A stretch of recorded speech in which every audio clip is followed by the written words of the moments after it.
This happened when I was still in secondary school. A friend of mine, Rachel, and I drove out to a public reservoir outside of Minnesota. There had been thunderstorms rolling through the region all evening, and we were parked near a designated recreational area, watching lightning hit across the water. We weren't doing anything unusual, just sort of sitting in the car, talking, windows down, you know. But around 10 p.m., a county ranger came through and told us that the area was being closed off. We left without argument, obviously. Neither of us felt like going straight home, though, so I drove us to another pull-off, and I'd been there before with some friends. It wasn't marked as a park, just a gravel area near a bluff overlooking the same body of water. No lighting, no facilities. I'd never had any issue there.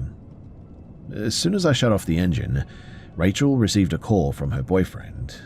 He was agitated and said that he had a strong sense that something was wrong, and wanted to confirm where she was and that she was okay. It was a bit weird, but at the time I dismissed it as just controlling behavior. She ended the call quickly. We got out of the car and walked about 10 meters toward the edge of the overlook, sitting on the flat rock. The storm was still pretty distant. There wasn't much wind. The lake below was calm enough that we could hear small waves hitting the shore. After several minutes, though, I noticed a sound that didn't fit with the rest of the environment. At first, it registered as wind moving through trees farther down the shoreline. Then it became more rhythmic. We stopped talking without sort of acknowledging it directly. It was crying. Not intermittent, but continuous, and a single voice. Given the location, my first assumption was that somebody else was nearby. Maybe another group, or maybe somebody dealing with something personal. It was a pretty large area after all, and sound traveled pretty unpredictably across water and rock like this. For a short time, the explanation held. But then, the volume increased. The sound wasn't echoing randomly anymore, and it was closing distance. The cadence changed from quiet sobbing to something strained and uncontrolled, like somebody struggling to breathe between cries. There was no shouting for help, no words, just what I would describe as vocal distress. Rachel shifted closer to me without speaking. We both stayed seated longer than we probably should have, but neither of us wanted to be the first to say what we were thinking. As the sound continued to approach, additional noise layered in. Vegetation being pushed aside, uneven footfalls on rock and dirt. Whatever was making the noise seemed to be moving along the shoreline, not toward the road. At that point, I tried to rationalize it as someone intoxicated or emotionally unstable walking through an unsafe area. That explanation, though, really didn't make me feel much better. The sound, it was now close enough that we could tell that it was coming from a single person, likely a woman, moving upright. The crying suddenly escalated sharply, as if the person had suddenly become aware of something. I finally said, as evenly as I could, that we should probably leave. I didn't raise my voice, but immediately after I spoke, the crying spiked into something louder and way more erratic. Branches broke nearby suddenly too, and the movement shifted direction straight toward us. There was no verbal exchange, no call out, just rapid movement closing the distance. We stood and ran, and I don't remember deciding to do it, but we just sort of did. The car, thankfully, was close, but the ground was uneven and loose, and I dropped my keys once and had to grab them again while running. The sound followed, faster now, not speaking and still crying. We got into the car without fully shutting the doors before I started driving. I didn't check the mirrors, and I didn't look back. I drove until the paved road ended and then just kept going, until we finally reached a populated area. Neither of us spoke for several minutes. We just sort of sat there, dumbfounded as to what we had just experienced. Later, we tried to break down what could have explained something like that. Someone in crisis? Someone under the influence? Someone intentionally trying to scare us away? But none of those explanations really accounted for what we experienced. We never went back there at night, and I personally avoided the area entirely unless it was daytime and busy. What bothers me most isn't that I don't know what it is. It's more that if we had stayed silent and just a few seconds longer, I really don't know whether it would have approached anyway or how close it already was when we finally reacted. And so if we had stayed any longer, would we even be here to tell this? That uncertainty, it sits in my stomach like a rock.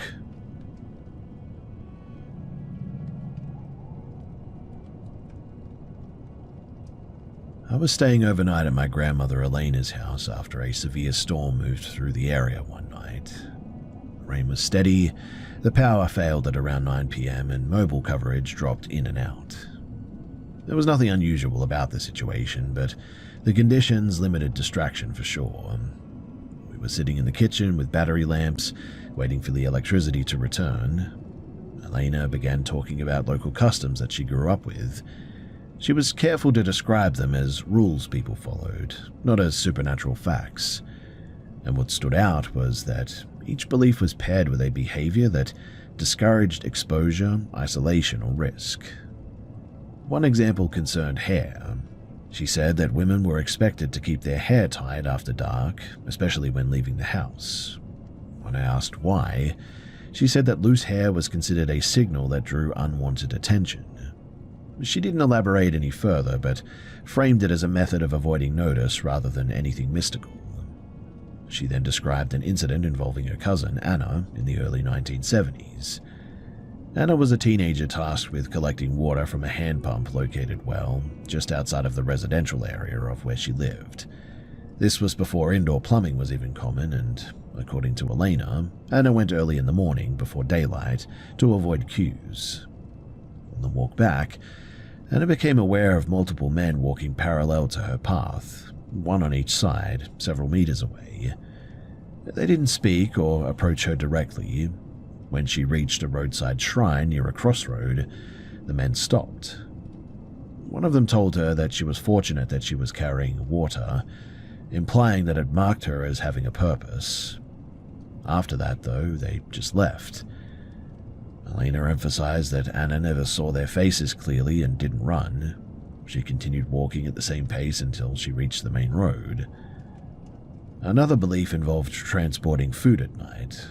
Elena said that people avoided carrying prepared meals or sweets through wooded or unlit areas. She described this to a practical reason as well. Food invites interaction. She referenced a man returning from a wedding reception decades ago who was approached by a woman on a rural road asking for food. He reportedly placed a portion on the ground without engaging and continued walking. The next morning, though, the food was still there, which was obviously a bit odd, and also suggests that maybe there was ulterior motives. Elena said that it reinforced the advice not to stop or converse when isolated. She also mentioned household practices, like a metal object under the bed was common in older homes, especially in rooms used by children. She said that it was believed to ground anxious thoughts.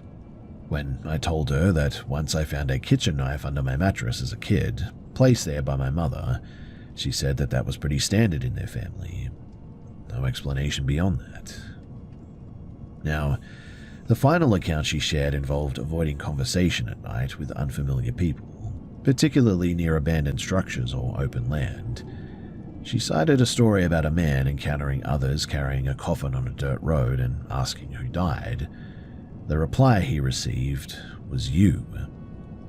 Apparently, the man who saw these people carrying the coffin said that their faces all of a sudden started to transform into these ugly-looking creatures.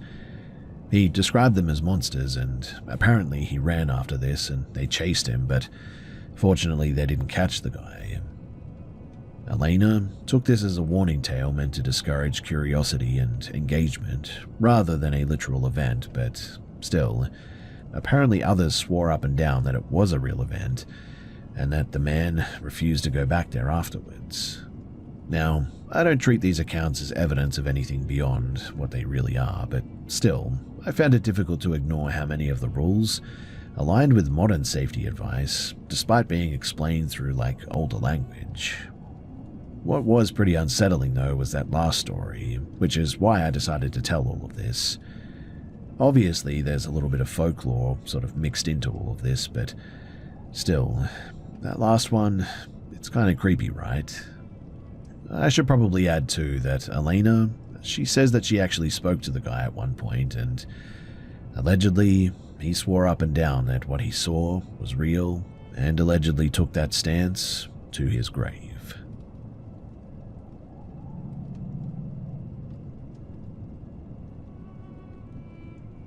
This is something that actually occurred to me, and it changed how I interpret certain events, even though I still consider myself somewhat of a skeptic.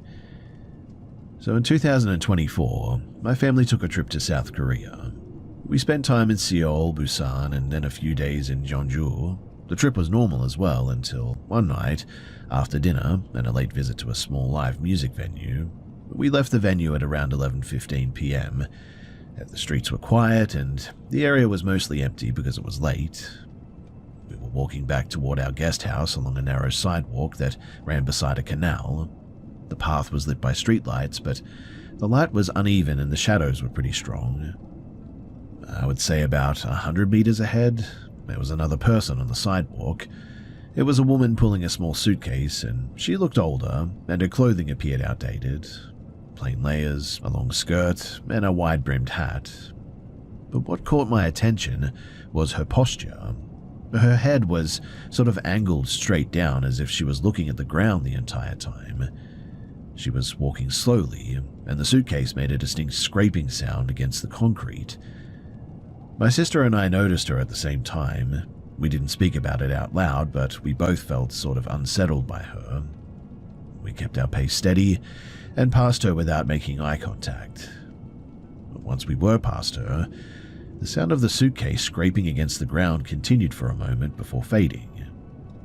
We then got into a taxi to return to the guest house, and during the ride I looked out the window to check if the woman was still on the sidewalk, but instead, I saw her standing among a group of people near a bus stop. She was in the middle of the crowd, and nobody appeared to notice her presence. Also, her posture had changed completely. Her head was tilted back and her face was visible now. And all I can say is that it looked unnaturally pale and rigid, like the skin had lost all of its tone. Her expression was blank and her eyes seemed open but sort of unseeing, if that makes sense. The crowd around her kept moving as if she wasn't even there. There was no reaction from anyone, in fact. And that's what made this whole thing worse. If she had been a normal person, someone would have looked at her or at least reacted at her posture, but nobody did. I didn't mention it to my family at the time because it felt like a detail that would sound irrational if I said it out loud, but that image, it always stayed with me. The next day, I went through the photos from that night to see if I had accidentally captured her at any point. There was no sign of her in any of the pictures, unfortunately. And look, I still don't believe in ghosts in a literal sense. I think that there's an explanation for strange sightings, and I generally dismiss paranormal claims. But this incident is one of the few things that I just cannot rationally explain away. It was too specific, too consistent, and too clearly observed to be a simple misperception. Even now when I think back about it, I still feel the same discomfort that I felt that night. I don't know what it was, but I know that it was real enough to affect me, and it's something that I just cannot shake.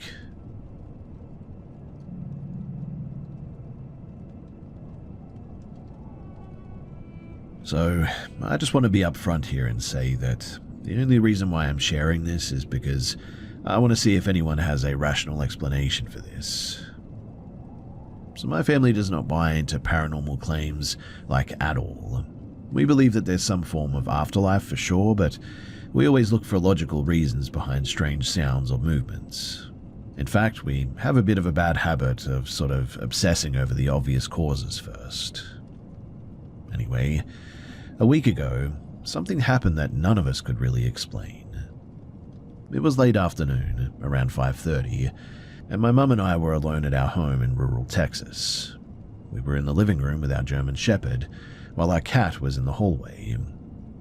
The house is a fenced property with a tall gate at the driveway entrance, and when the gate opens, the sound carries through the yard and into the house.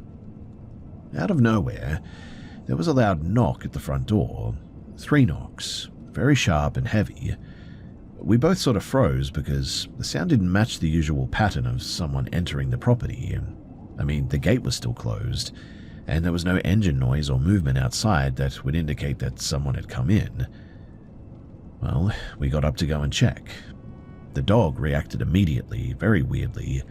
Ears down, tail tucked, body tense. This was not normal at all. Even when strangers come by, she usually barks and runs to the door. But this time she backed away, then ran upstairs and hid under my mum's bed, shaking. We went outside and checked the yard though, and there was no one there. We even checked for footprints, but no disturbed gravel, no signs that anyone had even been at the door. The gate remained shut too, which was really weird. The property is fully enclosed, mind you, and the nearest neighbor is elderly and physically limited. And really, there's just no way that anyone could knock and leave without us seeing or at least hearing them move through the gate. We both heard the knocks too, and we both confirmed it. We didn't imagine it at all. Our dog even heard it. But there was no evidence of a person outside.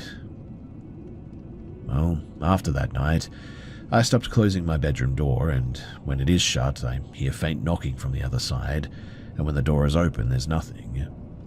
The knocking only ever happens when the door is closed, which is very strange, but the animals have been acting differently as well lately. The cat and the dog hide behind the furniture, growling or hissing at empty spaces, when they're normally calm and friendly. The change in their behavior as well is really significant. The whole family has also reported hearing voices that are not there. My dad said that he heard my mum call him from the kitchen while he was in the shower one day, even though my mother and I were outside. When I'm home alone, I sometimes hear my parents calling my name, but there's never anyone in the house. Honestly, I thought that I might be losing my mind at one point. But then, the knocking happened again today. It was late, around 9:45, and I had just come home from work. 3 hard knocks at the front door, loud enough to make the key ring rattle. At this point, I'm not sure if this is psychological or something else. If it is a person, then what they're doing without entering the property is kind of amazing, to be honest, without leaving evidence and without any logical motive. If it's not a person, then, well, I don't know what to make of this. Like I said, I'm sharing this because, well, I need an explanation or at least some advice. So if anyone has experienced something similar or has a practical way to check what is happening, I would genuinely appreciate it. I don't want to jump to paranormal conclusions, but I also really don't know what else to do at this point.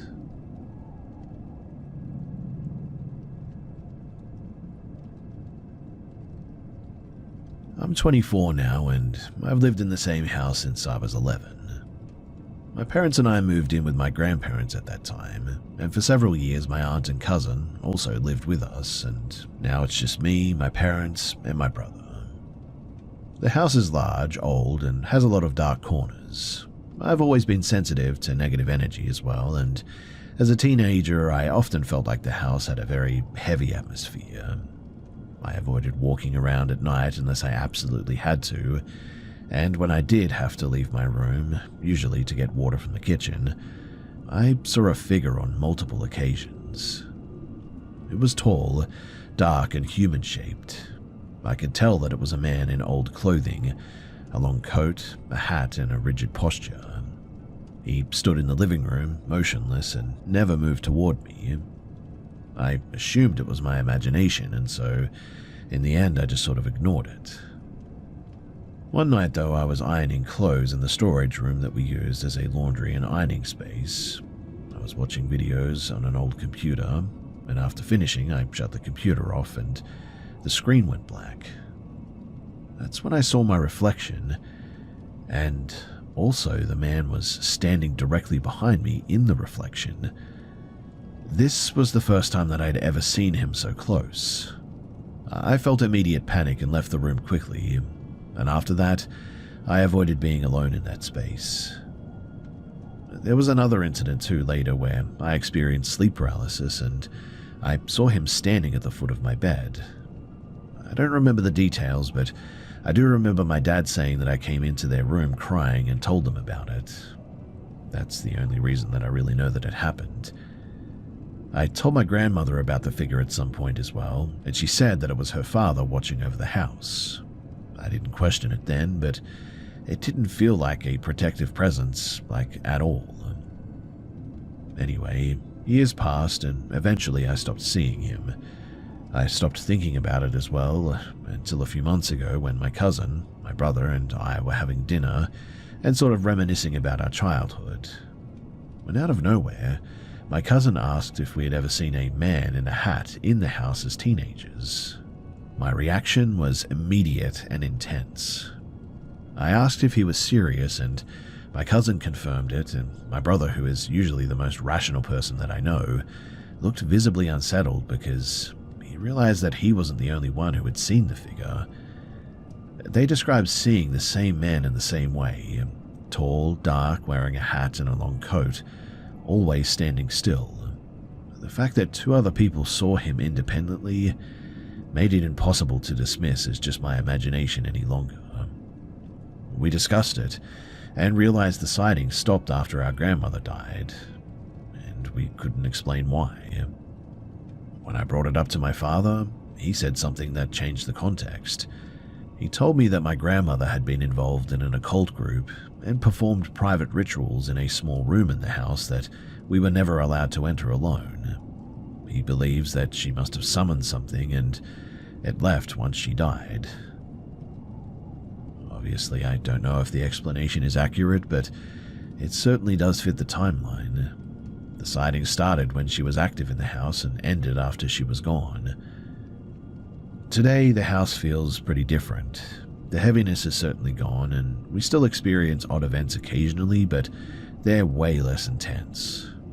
For example, we sometimes hear or see children moving around the dining room, and they appear to be harmless, and I also feel my grandfather's presence more often. I don't feel threatened by anything, and my mother recently saw a man that she identified as my grandfather in the kitchen, and that felt reassuring, I guess. The only remaining concern is the possibility that the entity was not simply a watcher, but something that was connected to the rituals. I don't know if it's gone or just dormant, and I don't know whether the house is safe or not.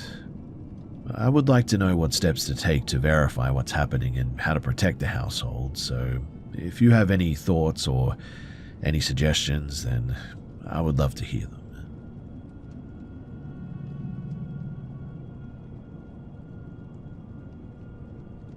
This story comes from my grandmother and has been repeated in my family for decades now. She was in her early 30s and living in a small rural community in northern Romania. She had 2 young children at the time, and one late afternoon in late autumn of 1969, she was returning from the fields with a horse-drawn cart. The children were pretty tired, so she chose a shortcut that ran along the edge of the village cemetery. The shortcut was known locally as the Old Lane, and people generally avoided it after dark. It was already dusk when they approached the cemetery boundary. The horse was normal and calm, but it suddenly stopped and refused to move. My grandmother tried to pull the reins, and she shouted and urged the horse to move forward, but the animal didn't respond. It was also sweating heavily, and its breathing was shallow and quick, as if it was resisting something. The horse's legs were planted, and it just wouldn't budge, either forward or backward. My grandmother began to pray aloud using phrases that she knew by heart. She didn't stop to analyze the situation, and she simply continued until the horse reacted. After a minute or two, the horse abruptly pulled forward and broke into a run. The cart moved at a pace far beyond normal, as if the horse was trying to escape from something directly behind them. The children, They started crying, and one of them, the younger child, began pointing over her shoulder and screaming. My grandmother turned around and saw a figure standing near the cemetery fence. He described it as short and bald with an unusual face, and that she couldn't recognize it as human. She didn't see clear features, only a distorted shape that looked wrong and really huge dark black eyes. The figure didn't move forward, but it also didn't retreat. The cart didn't stop until they reached their home, and once inside, my grandmother immediately shut and locked the door. She did not speak about the event in a sensational way at any point, and she treated it as a fact and avoided that path after dark from then on. The account has remained consistent within our family, and no one has been able to provide a logical explanation for what she saw. The main elements that stand out are obviously the horse freezing in place, the sudden burst of speed, and the figure that appeared without moving or showing clear human features. I can assure you as well that the story has been passed down for years and no one has added any details or changed the timeline whatsoever.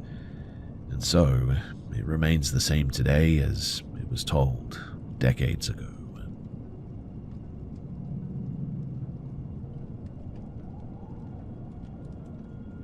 This occurred in New Mexico in 2014, along a canyon trail. My friend and I were in our early 20s and had planned a weekend of drinking and some camping. We had a basic campsite set up in a designated area near a river. We were loud, careless, and not thinking about the rules or the environment. A couple of other campers, they warned us about leaving our trash or damaging trees because the area was considered sensitive by the local communities there, and we ignored the advice, and at one point, my friend started striking a small juniper with a hatchet for no reason, cutting into the bark until a chunk came off. Well, later that night after we were drunk and trying to sleep, that's when the incident began. At first, it was a feeling of pressure outside the tent, like somebody was standing close to us. Then we noticed movement along the tent wall. It looked like shadows, but the light in the campsite wasn't strong enough to cast them. The air outside felt colder and denser all of a sudden. The shapes were small, maybe around 2 to 3 feet tall, and they moved in a pattern around the tent. They also didn't walk normally.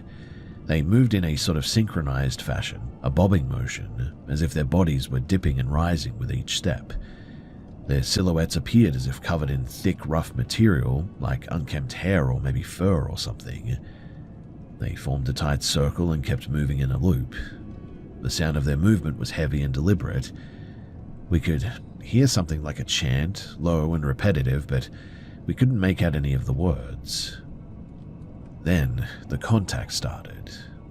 The tent fabric was pushed hard enough that it dented inward and hit my friend's head. It wasn't a light touch either. It felt like something solid pressing in. When we unzipped the tent to confront them, there was now nothing there. The surrounding campsite was empty, and the only thing that moved was the wind in the trees. But each time we zipped the tent back up, the shapes returned, continuing their circle. The movement resumed and the chanting started again. It repeated this pattern for at least 30 minutes as well. One of the figures seemed to carry a long stick or something. The silhouette also suggested a necklace or a collar made of something irregular, possibly bone or stone or something, I would guess. And the overall impression that I got was of an intentional ritual rather than random movement. We didn't see anything aggressive beyond the poking, but the fact that the tent was being physically pressed, and the pattern kept repeating with no visible source when we opened the tent, made it feel like we were hallucinating or something. In the morning, after no sleep whatsoever, we packed up and we left immediately. We didn't speak much during the drive home, and we never did return to that area after that. Now, I've read about little people in various Native American traditions, including some that describe guardians of canyon areas, but I don't know if that's what we actually saw or if that fits these stories or whatever, but I only know that we were both awake, both saw the same thing, and we both experienced the same physical interaction. Personally, I'm still trying to understand what any of this was. And every time that I think about it, I get this unsettling feeling in my stomach.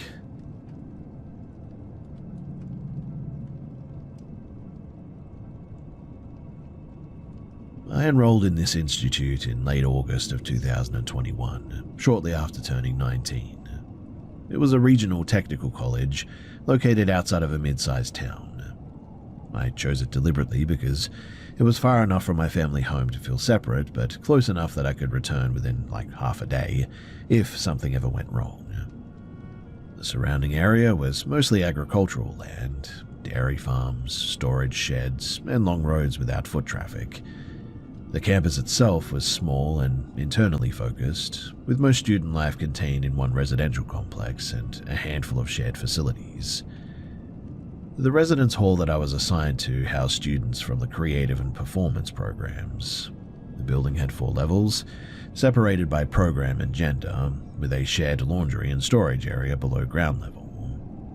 It was the type of place where everyone sort of became passingly familiar with each other within a few weeks, even if you never really spoke. You learned routines quickly, who practiced late, who smoked outside after midnight, who always studied in the common room, things like this. Within the first month, I became aware of 2 male students who were often together. They were brothers, close in age, and both enrolled in media studies. They were not particularly noticeable at first, but what made them stand out over time was not their behavior towards me, but the way that other students spoke about one of them when he wasn't present. His name was Lucas. I heard about Lucas indirectly through classmates in my course. One evening, while working on a group assignment, someone mentioned that several students had already filed complaints about him. Later, a student that I shared a kitchen with explained that a group of women from the drama program had collectively submitted written statements to the administration. The statements described repeated unsolicited messages, unexpected appearances at rehearsals and off-campus events, and a pattern of persistent contact that continued after requests to stop. According to her, the administration acknowledged receipt of the document and then did nothing observable. At the time, this information felt pretty distant to me. Lucas had never spoken to me directly, and I didn't receive messages from him ever. I had never even noticed him watching me at all. Given that, I sort of categorized him as a known risk to others, but not an immediate concern for myself. That judgment, though, would later feel very careless, though not obviously wrong at that time. Now, one contextual detail matters here a lot. Many students at the institute, they were international and private transportation was pretty uncommon. Public transit in the area was limited too, and the rides were typically coordinated in advance. Lucas and his brother, they didn't own a vehicle, and this was confirmed due to a mandatory residence meeting at the beginning of term, where students introduced themselves and discussed shared resources. I remember this because several people joked about how isolated the campus was without a car. At the end of term, I returned to my family home for the summer break, and I stayed there for several weeks. During this time, the campus and everyone associated with it sort of faded from relevance. I resumed old routines, and I reconnected with some friends that I hadn't seen regularly since enrolling. One evening in early January of 2022, I met a childhood friend for dinner at some point. We chose a small restaurant in town that locals favored largely because there were few alternatives, and it wasn't really a place that people passed through casually. You either lived nearby or had reason to be there. We had both been seated there for about 15 minutes when I noticed someone across the room who did not fit into the usual local pattern here. It took longer than it should have to register why he seemed out of place, but when I realized who it was, the recognition came with a delay rather than a shock. Lucas was sitting alone at a table near the wall. He was facing in my direction, and I cannot say with certainty how long he had been looking at me for, but when our eyes met, he certainly didn't look away. I informed my friend quietly, and she looked over and confirmed that she recognized him from a photo that I had previously shown her. At the time, neither of us reacted outwardly. There was no interaction, in fact. He didn't approach, he didn't signal or gesture. The lack of action is what made it difficult to interpret in the moment, really. It was only after we left that the logistical implications became pretty apparent. The town that I was in was not a direct transit line from campus. Reaching it without a car required multiple connections and advanced planning. Lucas had no social ties in the area, as far as I knew. His brother was not with him too, and there were larger towns significantly closer to the campus where students typically traveled during the breaks, that is. In other words, there was no obvious reason for him to be where he was at that time, unless it was intentional. I didn't report the encounter. I couldn't articulate a violation that had occurred. Nothing he did crossed a clear boundary in that moment. But still, the event disrupted my assumptions about distance and anonymity for sure. I had believed that leaving campus meant leaving its risks behind, but that belief was no longer tenable. When the new term began, I learned that Lucas and his brother were no longer enrolled as well. No announcement was made, no explanation was offered. Students speculated quietly, but nothing was really ever confirmed. I never saw either of them again, in fact. I completed my program in mid-2024, and eventually I left the area entirely. And it was soon after I left that I eventually found out what happened there. So apparently Lucas and his brother, they had sexually assaulted one of the girls there. And according to what I heard, they also tried to kill her, but she narrowly escaped, and apparently now they're in prison. Which sort of begs the question, right? Why was Lucas in my town, watching me from that table, where really he shouldn't have been there?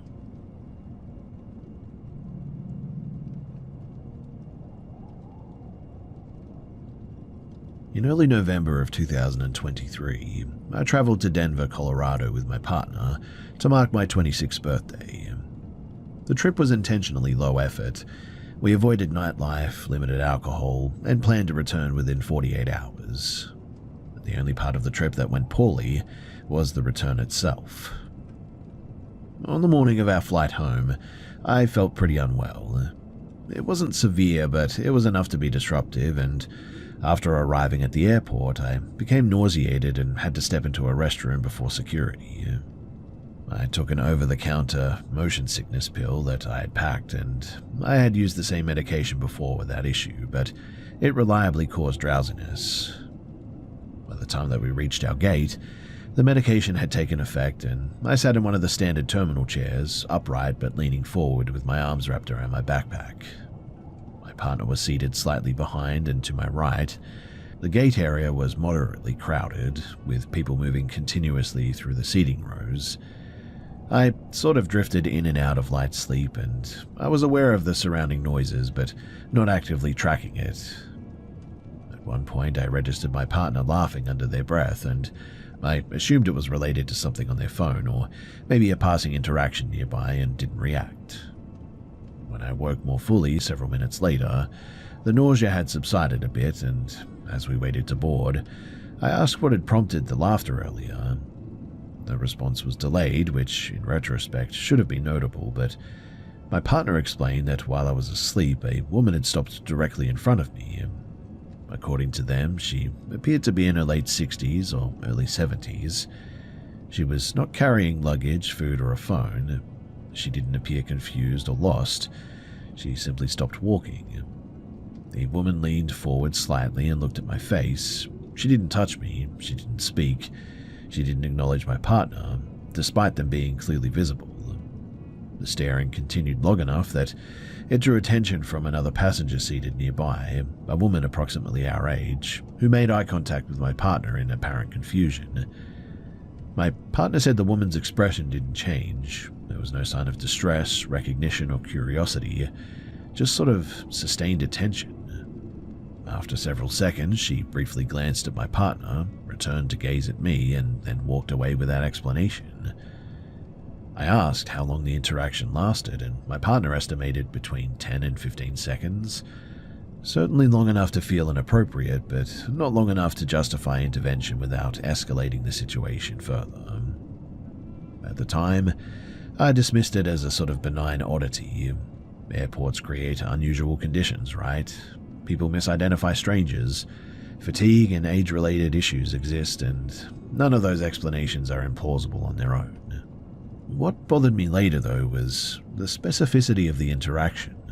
The woman didn't scan the area. She didn't even hesitate.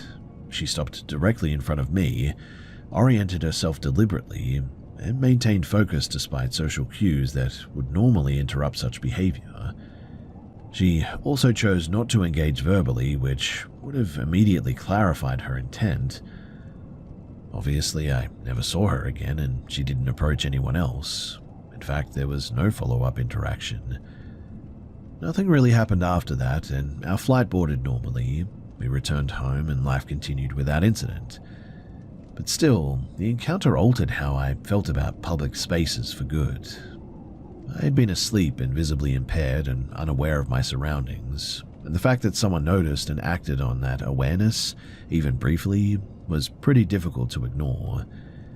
The other thing that I should probably mention here is that my partner said that, as they were watching this woman, they took notice of the fact that they seemed to have something in their hand. Now, they refused to speculate at first because they didn't want to freak me out or anything, but they did say eventually that what they thought that they saw was like maybe a sharp pen or something to that effect.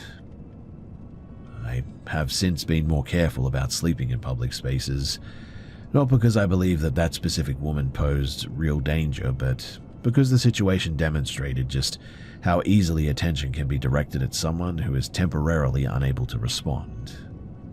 That realization, it hasn't resolved into fear, but it also hasn't faded either, and it has made me much, much more cautious.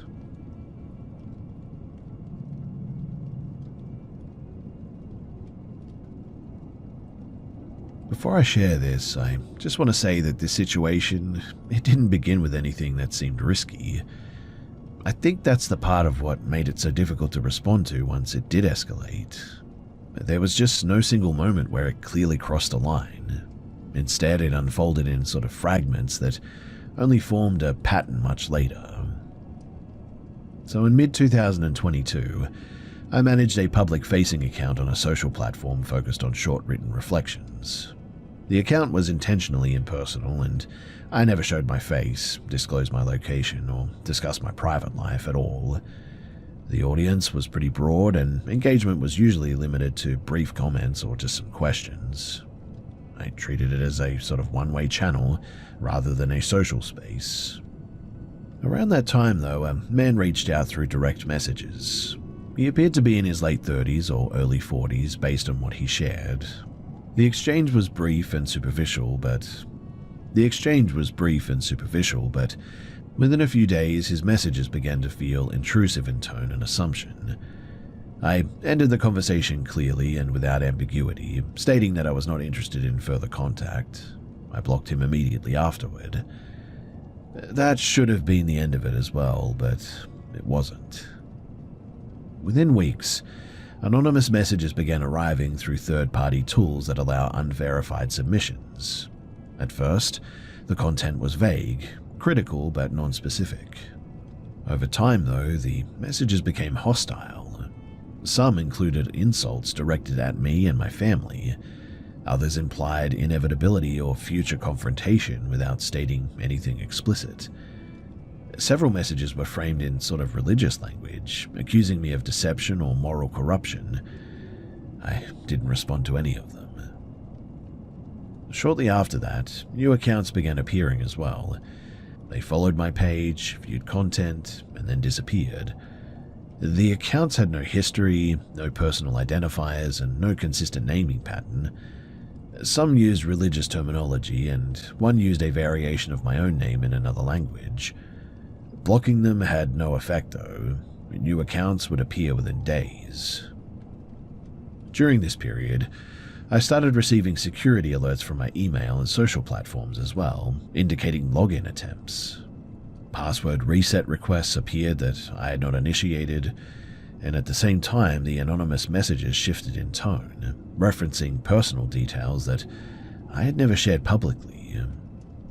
Some claims were demonstrably false, such as assertions that the sender had spoken to members of my family or community leaders about me. The intent appeared to be intimidation rather than accuracy, but the behavior expanded outward from there. Friends of mine began receiving unsolicited messages from unfamiliar accounts. The messages alternated between insults and attempts to discredit me, sometimes framed as concern from a neutral observer. The writer style was consistent across accounts. The timing aligned with periods when I would block or report activity on my own page. And for several months, this remained confined to online spaces. But then it changed. In early 2023, I encountered the same man in person at a location that I attended regularly. It was not a place connected to my online activity, and the first time I assumed that it was coincidence. The second time, his attention was unmistakable. He watched me continuously without approaching. I left early and went to a nearby cafe to put some distance between us. He entered shortly afterward and sat where he could see me clearly. I noticed him holding his phone in my direction, and later that evening, images taken from that location were sent to me through an anonymous account. When I didn't respond, a short message followed expressing hostility. That was the moment when the separation between online harassment and physical presence disappeared. I contacted the local authorities that same day. They documented the incident and ensured that I would leave safely. The man, he didn't remain in the area after that. However, without definitive identification or direct threats, the scope of the intervention was pretty limited. Afterward, the activity receded, but it never did stop. There were periods of silence followed by renewed waves of anonymous messages and new accounts. The content shifted repeatedly as well. Religious condemnation, character attacks, claims of social consequences. At one point, messages referenced the city where I was born and linked to an old inactive account that I had not accessed in years. I compiled evidence and submitted it repeatedly. Platforms removed accounts but could not prevent replacements. Authorities eventually informed me that without clearer attribution, the case really couldn't proceed any further. At present, thankfully, there has been a stretch of relative quiet. Based on past experience, I don't interpret this as resolution by any means, but there was never a confrontation, explanation, or demand that could be negotiated or even refused. The entire situation stemmed from really what was a single brief rejection and continued without input from me. What remains unsettling, though, is not the content of any one message, but the persistence across time and methods. This guy has chosen to maintain attention long after contact was severed, and they've adapted their approach when barriers were introduced. Like I said, there's no clear conclusion at this point, only an ongoing awareness that disengagement, it hasn't ended this other person's involvement, and really, at this point, I don't know what to do.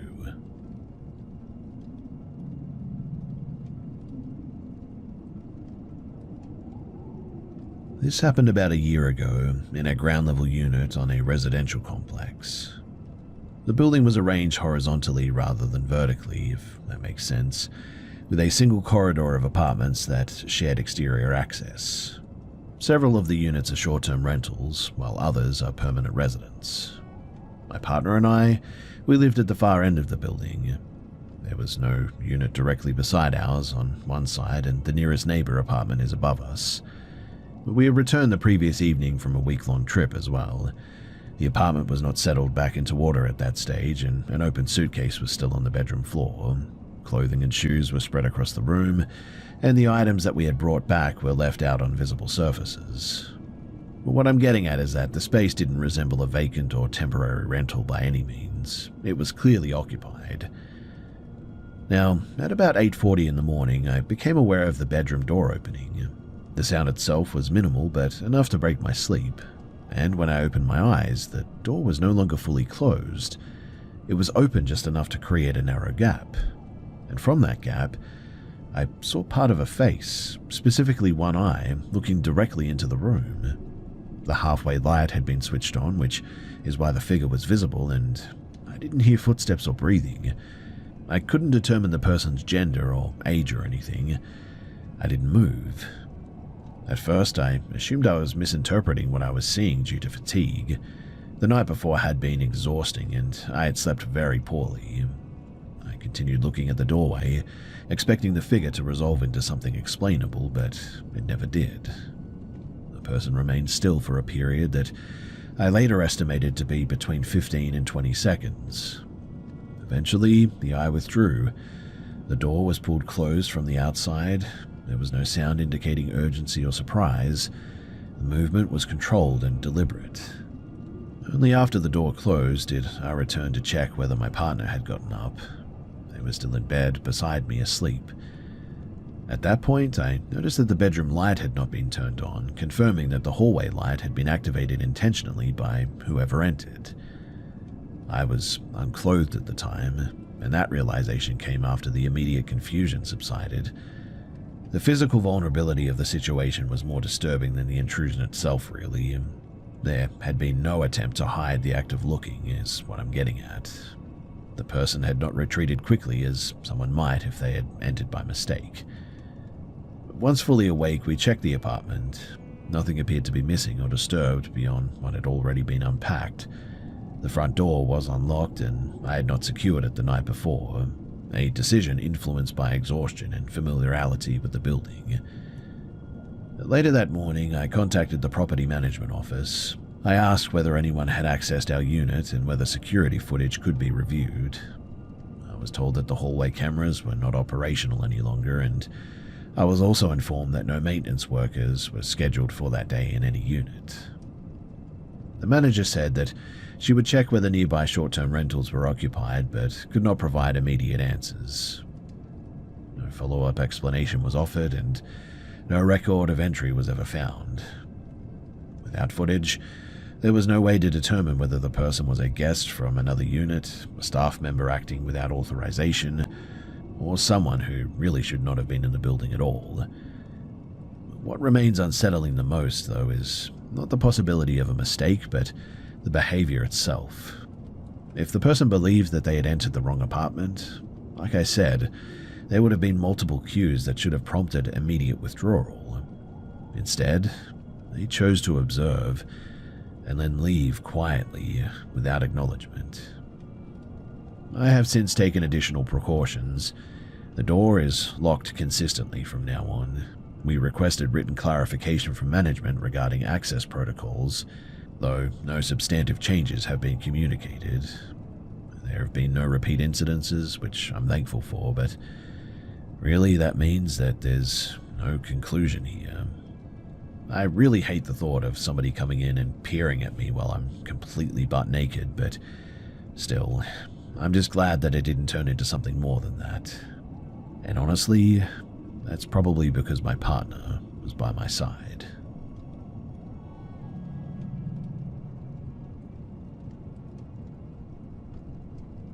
I was 11 years old when this happened, and my parents had already been separated for several years at this stage, and my sibling and I, we were staying at my father's rental unit as a part of our scheduled custody arrangement. The apartment was in a complex on the outskirts of Bakersfield, California, an area with a bit of a reputation for frequent police activity at the time and high tenant turnover as well. The unit itself, it was pretty small and minimally furnished. There were 2 bedrooms, each with an attached bathroom, and also a living area that opened onto a narrow patio through a sliding glass door. The apartment was on the ground floor, with direct access to a shared outdoor space bordered by trees and overgrowth. When we stayed there, my younger brother and I shared one bedroom. Now, sometime after midnight, we were woken by repeated impacts against the front door. The force was enough to carry through the apartment, and my father got out of bed immediately and moved toward the entryway. He didn't open the door. Instead, he checked the peephole and then spoke through the closed door. The man outside was asking for someone who didn't live there. According to what my father said later, the name that he used belonged to a former tenant. My father told him plainly that he had the wrong address and that children were inside. The response was more shouting and continued pounding. At that point, my brother and I were fully awake. My father came into our room and instructed us to follow him without explanation. He moved us into his bedroom and then into the connected bathroom. He locked both doors, and I remember him taking a golf club from the closet before closing himself into the bedroom side of the space. From the bathroom, we could still hear the noise. The man had moved from the front door to the back of the apartment now, which meant that he had successfully broken open the door. The sound shifted from solid impacts against wood to sharper blows against glass now. My father called the cops and the apartment management at the same time. My brother was crying uncontrollably, and I was quiet, not because I was calm, but because I was trying to understand what was going on. We heard the glass door break. The sound was unmistakable. There were no footsteps inside the apartment afterward, which was really confusing to me at the time. We remained in the bathroom until the police arrived, and when the officers entered, they announced themselves repeatedly before my father unlocked the doors. It was close to 3 a.m. by then, and my mother had already been contacted and arrived shortly afterward to take us home. The man who had broken in was gone. The living room floor and the patio were streaked with blood everywhere, though. That is an image that I will never forget. Later, we were told that the man had forced his way through the sliding door, and he had cut his wrist really badly, apparently, enough to cause significant bleeding. Instead of entering further, he fled toward the wooded area behind the complex. Police tracked him by following the blood trail and found him a short distance away. He was taken into custody and he was treated by paramedics. We were never told what charges were filed or what ultimately happened to this guy, too. In the years since then, the event has sort of settled in my mind, less vivid than it was at the time, but certainly more persistent. I replay the scene often in my head. It's the escalation and the containment and the waiting that always makes my skin crawl. I'm also sensitive to sounds at night now and to doors that feel insufficiently secure. I also sometimes continue to experience nightmares involving that forced entry night, regardless of where I'm living. These symptoms overlap with broader anxiety issues that I have, for which I am now receiving treatment for. But what makes the incident difficult to contextualize is just how narrowly it avoided becoming something way worse. The man was not targeting us specifically. He was not acting with a clear plan, in fact. The violence was really chaotic and sort of misdirected. And that randomness is part of what really makes me feel uncomfortable about the whole thing. Years later, too, long after my father had moved away, the same apartment complex made local news for a series of break-ins involving a man entering occupied units at night and climbing into bed with residents, apparently. The incidents continued for months before an arrest was made, and that despite surveillance footage. I don't connect these events directly, but still, the knowledge that such behavior could occur repeatedly in the same environment reinforces a basic conclusion that I reached pretty early on in my childhood even. Safety in familiar places often depends on conditions outside of one's control. And that understanding, it has never fully faded for me.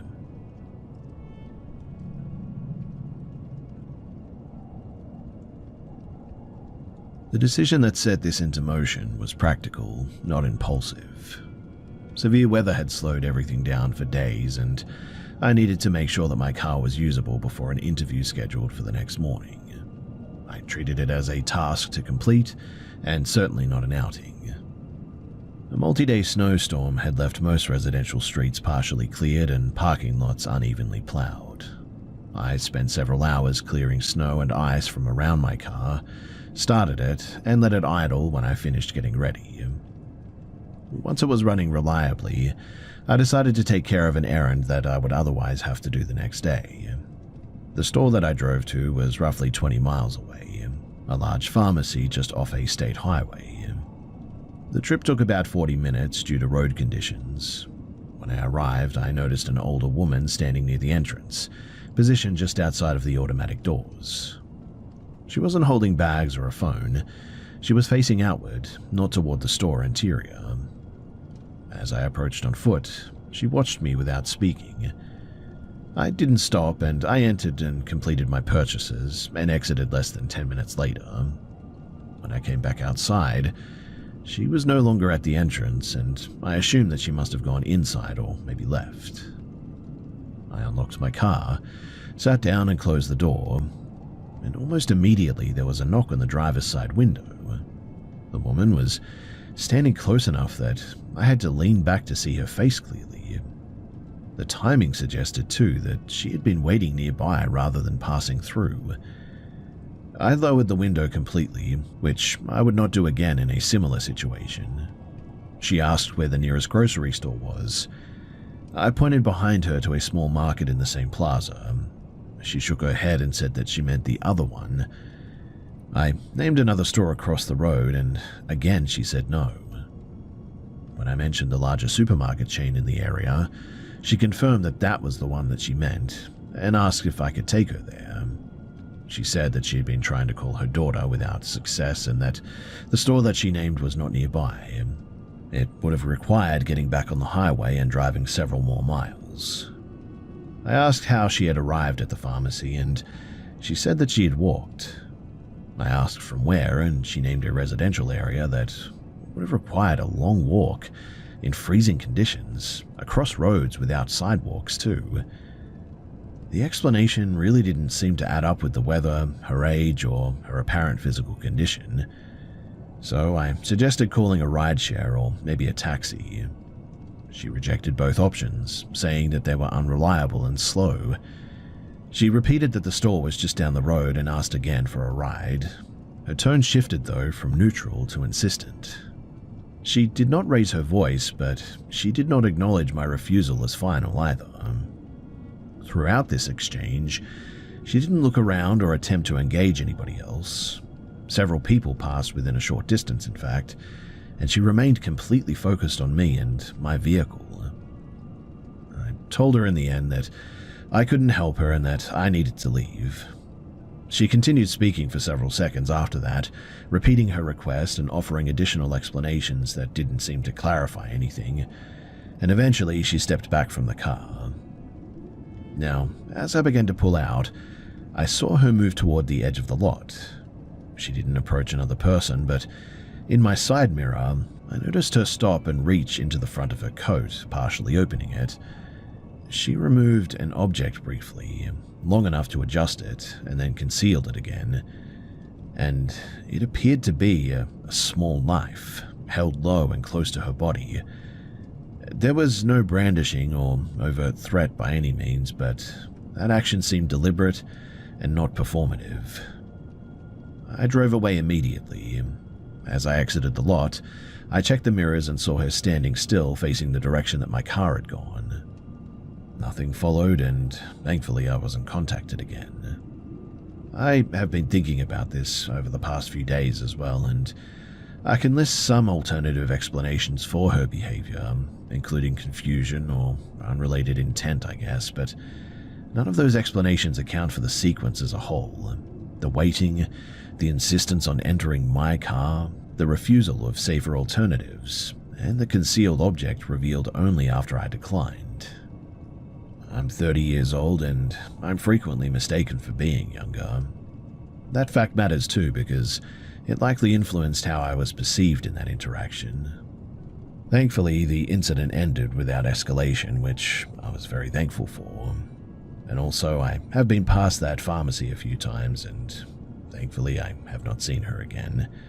And I really hope that it stays that way.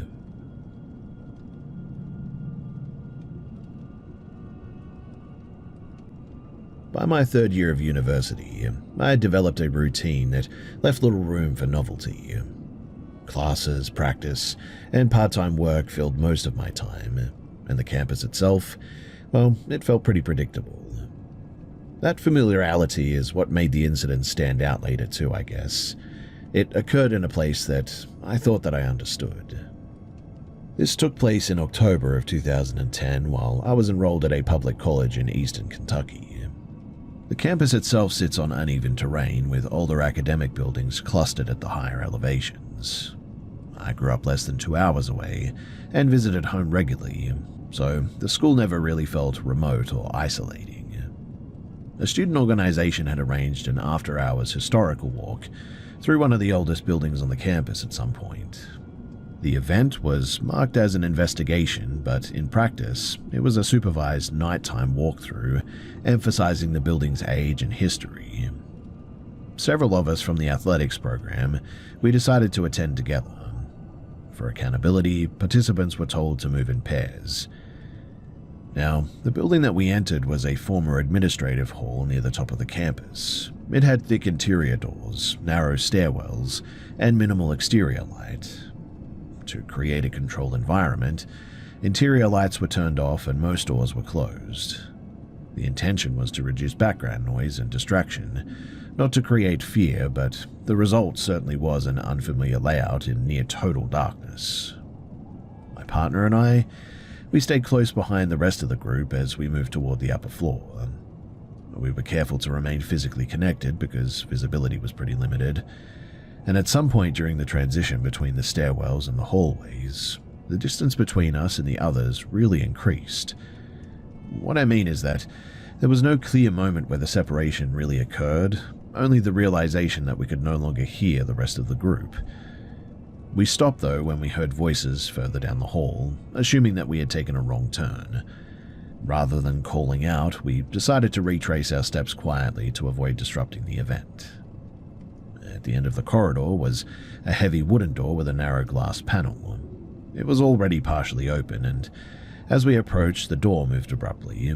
It swung shut with enough force to echo down the hallway and continued to vibrate in its frame.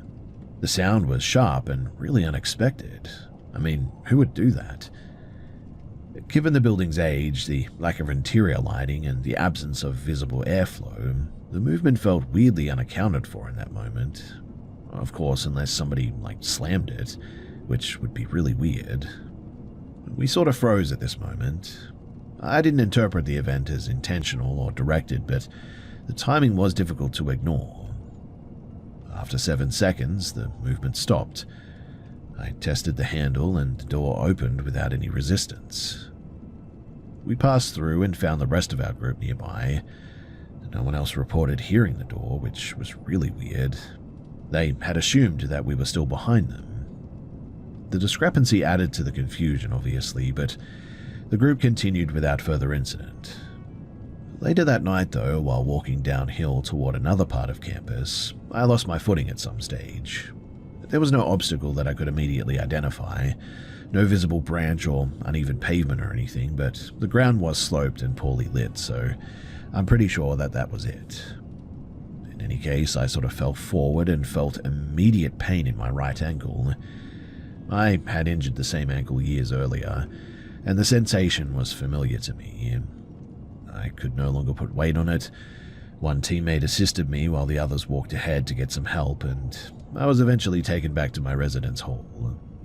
Medical imaging the next day confirmed that I had a fracture consistent with re-injury rather than a new trauma. Now, in the years since then, I have reconsidered the sequence of events with more distance, and the building's door was old and heavy, likely affected by pressure differences caused by multiple doors opening and closing elsewhere.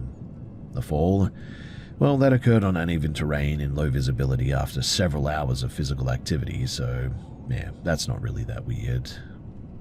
But the part that still really gets me is how hard that door was slammed, and also the fact that really nobody else was there. It was just me and my partner. And so, who slammed the door? And how did they slam it so hard that it literally was vibrating within the frame? I still cannot understand that or even come up with an explanation. In fact, we went back there at some point when really nobody else was around, and we slammed the door as hard as we could, trying to emulate what had happened that night. And no matter how hard we slammed that door, we could not get it to do what it had done that night. Whoever or whatever had slammed that door must have done so with so much force that I don't know how that is even humanly possible.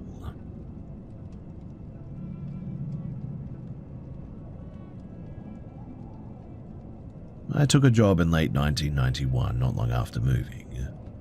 I was 21 at the time and needed some steady work more than anything else. The position was clerical, attached to a large retail building, one of those sort of 19th century department stores that had been renovated in sections but never fully modernized. The facade was preserved heritage stone, the interior a mix of new wiring and very old structural choices that really no one had quite resolved. I rented a small unit though, close enough to walk if I had to. My shifts were mostly daytime, but every so often management asked staff to stay back after closing to process inventory and pricing updates. The work itself was pretty routine, but what stood out almost immediately was where our office was actually placed. The pricing office was not on the main retail floors. It was a converted service room behind the sales levels, accessible by a narrow internal walkway that crossed an open void above the loading area.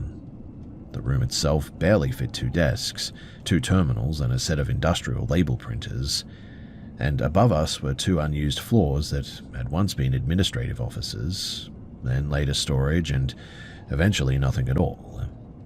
Those levels were officially closed off, though the doors were never locked.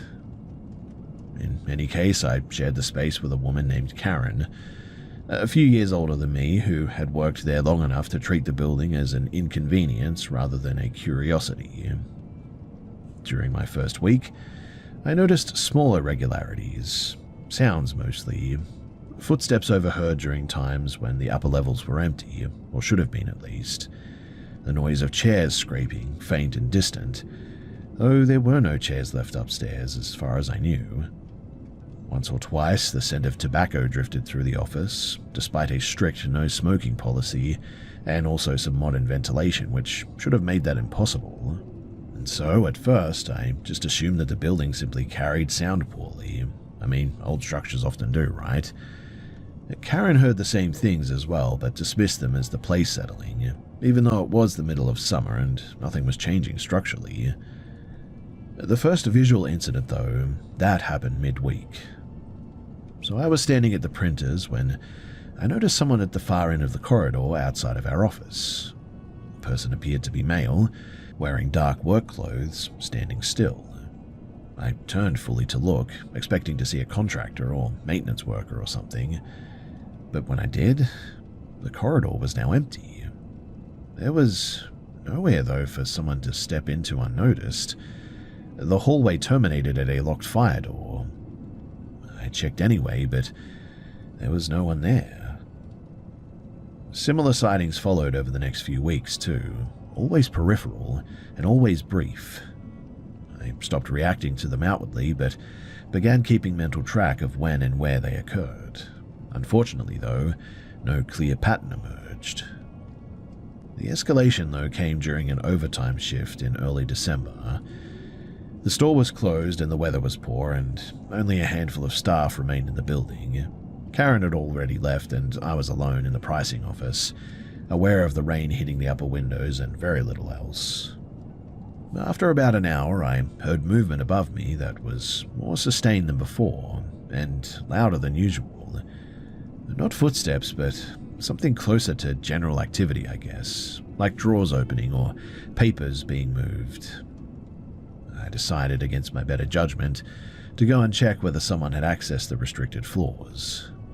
I took a torch from the supply cabinet and used the old service stairs at the back. The stairwell lights didn't activate, and on the first unusual level, the offices were exactly as expected. Striped rooms, dust and disconnected wiring everywhere. As I moved further along, though, I felt an abrupt sense of what I can only describe as pressure. It left the clear impression that I was somewhere that I shouldn't have been as well. It was similar to walking into a meeting that you weren't invited into, is how I like to describe it, multiplied and really sustained. I backed out of the room, and that's when I noticed a light ahead of me, actual light, not from my torch, but coming from the direction of what had once been a staff function hall. The doors were partially open, and inside, though, the room was empty. No people, no music, just a single maintenance lamp that apparently had been left on, illuminating nothing in particular. It was at that point, too, that the discomfort escalated into something harder to rationalize. The feeling wasn't dramatic, but it was definitely there, and I left immediately. As I reached the bottom of the stairs, I encountered my supervisor, Helen, moving quickly toward the exit. She looked unsettled and asked where I had been. When I told her, she paused and said nothing further until we were outside of the building. We decided to go and get a coffee, and we spoke at a cafe nearby, and she told me that while finishing paperwork, she heard typing and conversation echoing throughout the corridors, distinct enough to recognize speech patterns but not words. She also described seeing a woman pass her office door dressed in outdated business attire. Helen had assumed that it was me until she came out and checked and found my office empty. Neither of us said anything about this incident. I mean, there really was no protocol for that kind of thing back then anyway, and no clear benefit in raising it. I continued working there for another 8 months.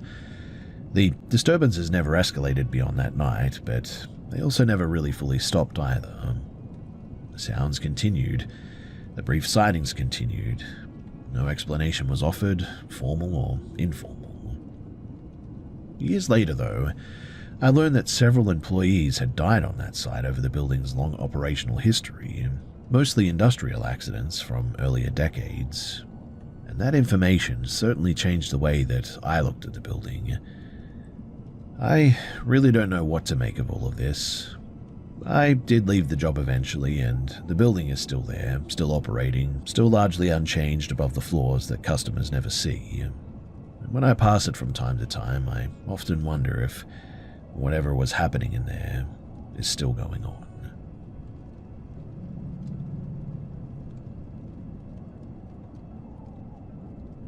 I didn't grow up thinking that there was anything unusual about my mother.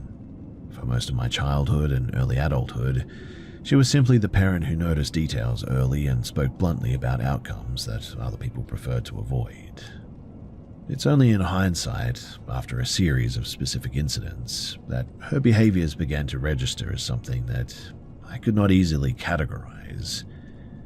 This account refers to events spanning roughly from 2014 to 2023, primarily in the outskirts of Leeds, England, where my family lived, after emigrating from the Midlands. My mother, Mary Ann, worked intermittently in clerical and care roles. She was not religious in a conventional sense, and she didn't affiliate with any organized belief system.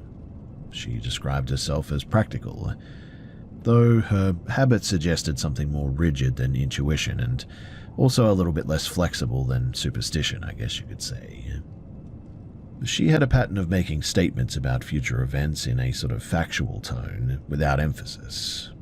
These were never framed as predictions. They just were sort of delivered the way that one might state the weather forecast. Minimal detail, no emotional loading, no follow-up, just that. Over time, though, a number of those statements coincided with real outcomes. When my father died unexpectedly from an undiagnosed aneurysm in 2016, I recalled a comment that she had made weeks earlier about needing to sort paperwork sooner than planned. When pressed later, she denied that it meant anything specific. There were other instances too. She anticipated her own legal trouble related to an employment dispute months before it occurred, instructing us to keep documents organized. She also gave oddly precise guidance to my siblings about relocations and job losses that later materialized, though never in a way that could be easily documented or challenged. Physically, there was nothing remarkable about her. She appeared younger than her age, I guess, but that runs in the families. One detail that did stand out, though, was the absence of any clear fingerprints. This became apparent during a passport renewal in 2018, when the scanner repeatedly failed. She explained casually that she had worked with industrial solvents in her 20s and that the skin just never really fully recovered. This explanation was plausible and not verifiable either way, but what unsettled me more than any individual incident was her consistency. She didn't hedge, revise, or dramatize anything, and when she was wrong, which must have happened, she didn't acknowledge it, and no one around her seemed to notice. Although, thinking back on it, I really cannot recall a moment when she was wrong. Anyway, the shift occurred after I moved back into her house, temporarily in early 2022, following a relationship breakdown. Living in close proximity again made patterns harder to ignore. She maintained rigid routines and reacted poorly when they were disrupted. She kept handwritten notes about neighbors, schedules, utility outages, and local emergency sirens. When asked why, she said that it was awful to know what normal looks like. Around this time, I experienced two incidents, though, that I cannot fully contextualize. So the first occurred late one night while I was staying over at my sister's house in Bradford, helping care for her newborn. I woke abruptly and told my sister, without prompting, that she should call one of her friends. I didn't give a reason, and I just went back to sleep, apparently. The following morning, we learned that the friend's father had apparently died overnight. The timing aligned, and the information didn't. I dismissed it as coincidence and stress. The second incident, though, was harder to disregard. In October of the same year, I was outside my flat after midnight, on the phone, when I experienced a sudden sort of physiological response, elevated heart rate, auditory narrowing, heightened attention, and mind you, there was no visible stimulus.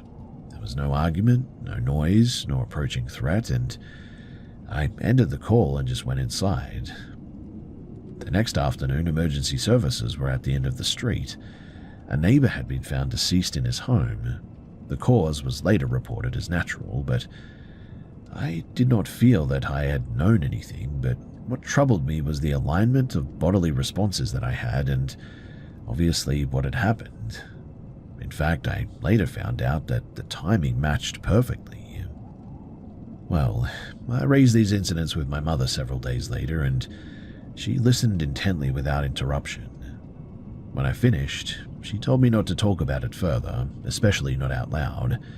She didn't explain why. She didn't express concern, and she simply advised restraint, as if discussing it might introduce variables that she preferred to control.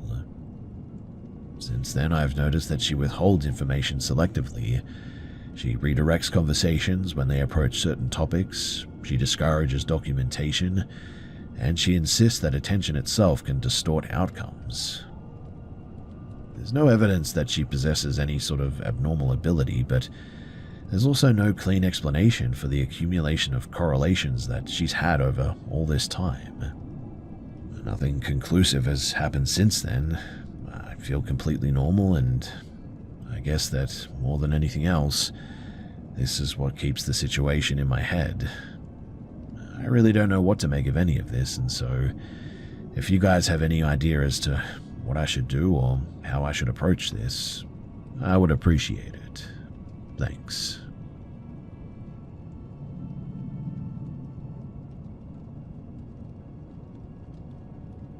I live in Iowa, and I also live in a ground floor apartment in a complex built around a shared pedestrian corridor, with exterior stairwells, mail units, and parking bays. The layout matters because sightlines are pretty predictable here. Nothing about the environment is confusing or obstructed. Now, the temperature that night, it was below freezing with steady rain. That combination is uncommon locally and tends to shut things down here. Roads were empty, foot traffic was effectively zero, and I was inside my unit, not tired and not intoxicated or anything, and not even distracted. I'd been awake for several hours and was mentally alert. Because snow had been mentioned in the forecast, I checked outside intermittently. This involves standing a few feet back from the window and pulling the blind aside briefly. I did this multiple times too without any incident. At about 1 in the morning, during one of those checks, I observed movement near the mail area, roughly 20 meters from my window. A person was moving quickly up the short staircase leading to the boxes. The movement was normal enough at first, someone hurrying out of the rain. When my attention shifted fully to that area, the person stopped abruptly on the stairs and rotated their head toward my window. The movement was immediate and precise, not gradual. There was no searching motion. It was a direct alignment. I registered a brief visual detail during that motion. Hair, copper or orange in color, of medium length.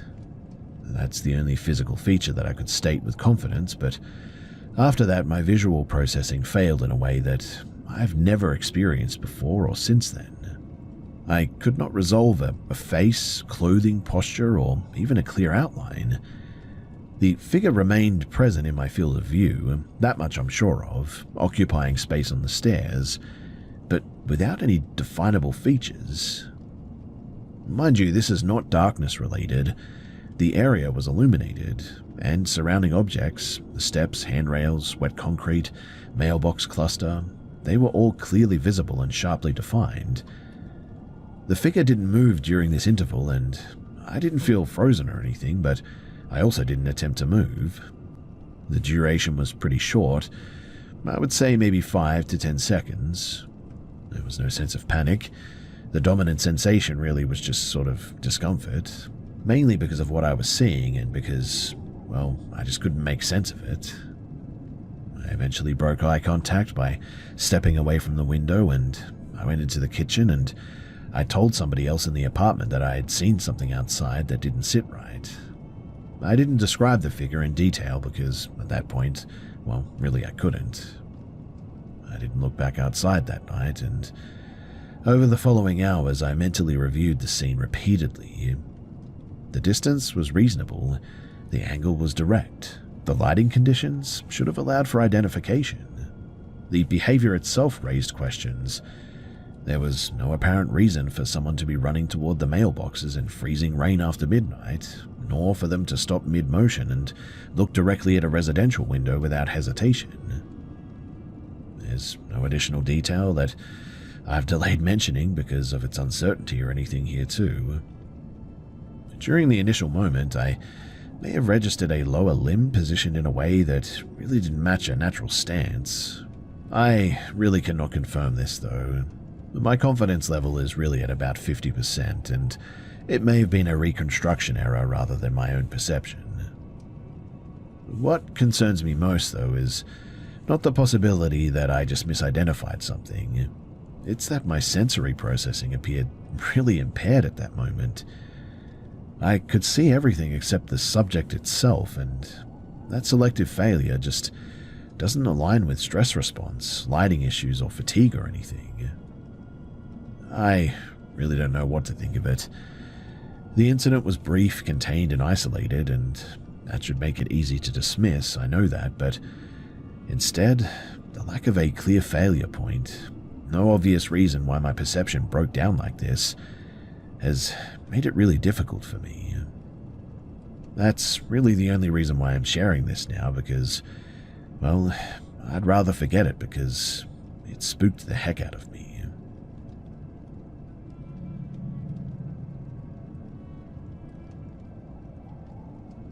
I, a 29-year-old female, used to do some street performing when I was low on money, and at the time of this story, I was 25. I had recently lost a lot of weight and needed to save some money for skin removal surgery. This was due in addition to buying all new clothing and seeing a chiropractor because of the changes in my gait affecting my spine. Pro tip, by the way, is that losing weight is really expensive. I don't know why nobody warned you about that, but yeah, that was my experience anyway. So, this was a Friday night and I was in a college town near the state university with a lot of bars and restaurants around. Because all of my clothes hung off of my body like a tablecloth, I was wearing a decorative scarf tied into a dress, and it was a little on the revealing side. but it certainly didn't look as sloppy as the rest of my clothing. If you don't wear decent clothing and makeup and such when you street perform, people assume that you're homeless and can be really terrible towards you. This is relevant to this story. So, I was tuning up my guitar, sitting in a camping chair outside of a couple of bars, and at around 8:30 p.m. this beige SUV pulls up and parks in front of me. The guy driving it hopped out and approached me. "Hey, do you want something to eat?" "Oh, no thanks, I'm okay, but thank you." "Okay." And he got back into his car, but instead of driving away, he just sat there staring at me. I thought it was a little bit strange at the time, but I was focused on getting warmed up, so I didn't initially worry about it too much.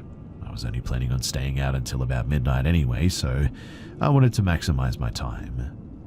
It was the end of the dinner time, beginning of the bar time rush, so it took me a little while to realize that the beige SUV was still there, and the guy was still sitting in the driver's seat, staring at me. I'm pretty sure he didn't even pay the parking meter in the end. Anyway, at about 9:30, he hops out again. "Hey, are you hungry yet?" "No, I'm okay. I ate before I came out here." "Come on, I want to give you something, but I don't have any cash. Let me buy you dinner." This does happen. When someone who doesn't carry cash sees a street musician that they like, they will often offer to buy a snack and bring it to you, so I didn't find that too strange. "Okay, sure. If you want to bring me a snack, that's cool." "Okay, come with me." No, I mean, I'm not leaving my spot here. There's a really good restaurant I want to take you to, though, but it's too far to walk. We need to drive there." "Sorry, I'm not really interested in going somewhere. I need to stay here and make some money tonight." "I thought you were hungry, though. Come on, let me buy you dinner." Me, starting to get frustrated. "No, look, I told you I'm not actually that hungry. If you want to tip me with something other than cash, a slice of pizza from the place across the street, or a soda, or a cigarette or something, that I'm fine with, but I'm not leaving this spot, okay?" "No, I'm not going to buy you a slice of pizza. If you want dinner, you need to come with me." At this point, tons of people were walking past us, and I was getting really annoyed at him for keeping me from playing music. "Well, I'm not going anywhere, and I need to make some money tonight, so I'm done talking about this." At that point, I started playing my guitar to show him that I was done with this conversation. I probably should have been more concerned by this point, but I was honestly just a little bit ticked off. It wasn't that uncommon for men who saw me street performing to offer me food or shelter in exchange for sex, so I kind of assumed that that's what he was after at this point. And for about the next hour, I focused on just playing music and chatting with people, and it was actually a pretty productive night in the end. I had almost forgotten about the creepy dude until he got out of his car and leaned against the door, still staring at me. At this point, it's almost 11 p.m. and it dawned on me that he had been there for over 2 hours. That was certainly when the alarm bells finally started going off in my head. I had a hard time focusing on the music after that because he was just sort of standing there, staring at me, and the longer that it lasted, the more I felt like he had something more nefarious than just trying to bribe a young homeless woman to sleep with him in mind. At about 11:30, I realized that I needed to do something sooner rather than later. It was pretty much peak bar hour, but the streets were going to become less crowded eventually, and I was going to need to walk home at some point. I certainly didn't want to risk him following me.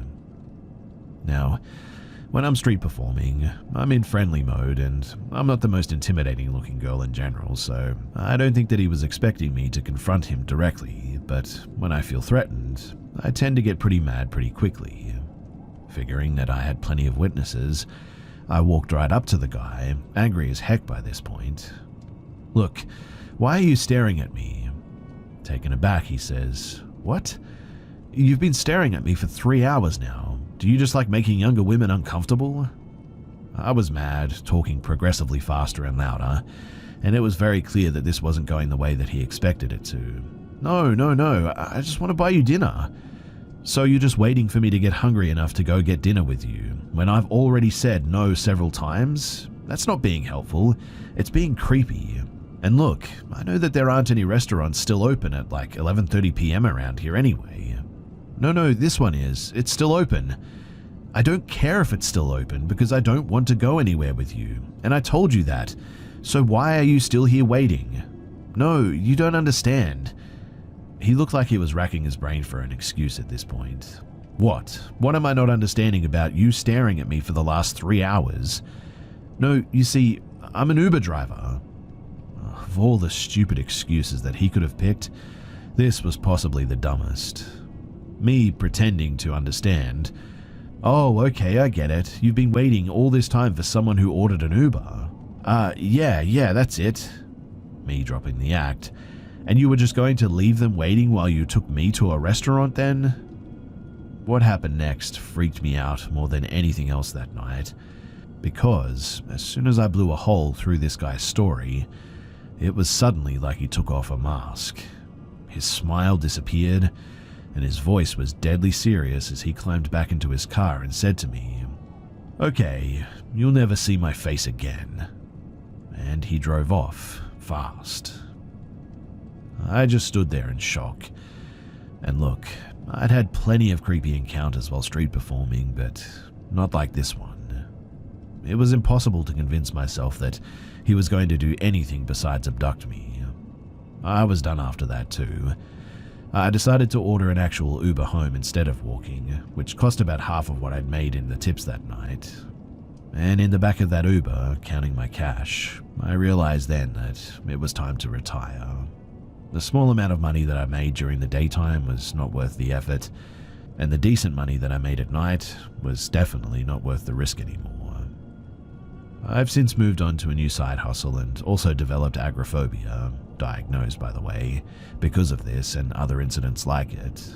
I hate leaving the house alone, and I order most of my groceries and household supplies through DoorDash now, and I have a job that's only 3 blocks away from my apartment. Still though, on my walks to and from work, I find myself constantly checking my surroundings, using the reflection in the storefront windows to make sure that I'm not being followed.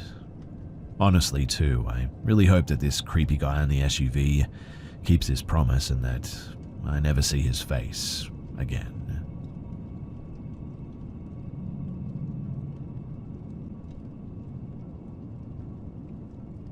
I grew up in an old house in the UK. My family home is a 4-story terrace, just over 250 years old, situated on a busy street.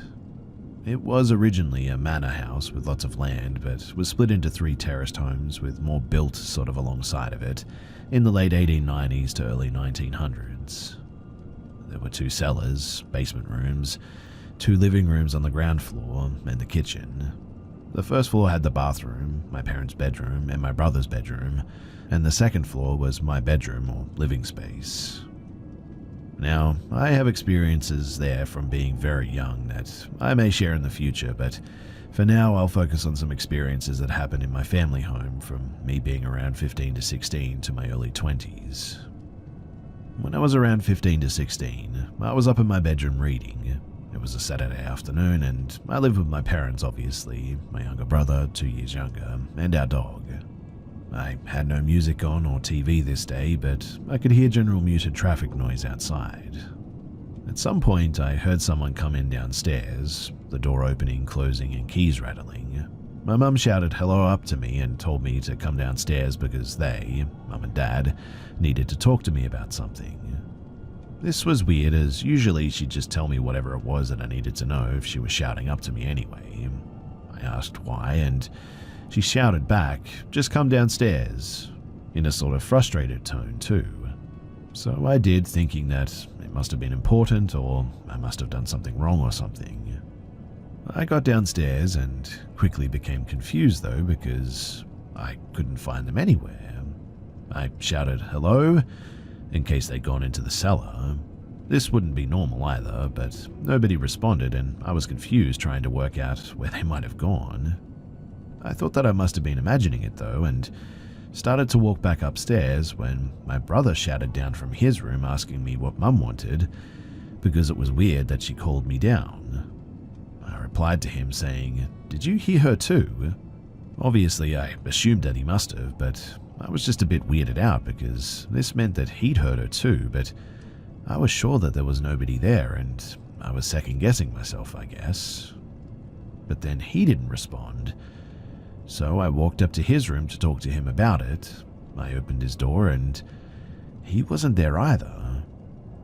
It was then that I got this weird chill sensation and goosebumps and started to feel a bit spooked, so I left his room and went back downstairs trying to make sense of what had just happened.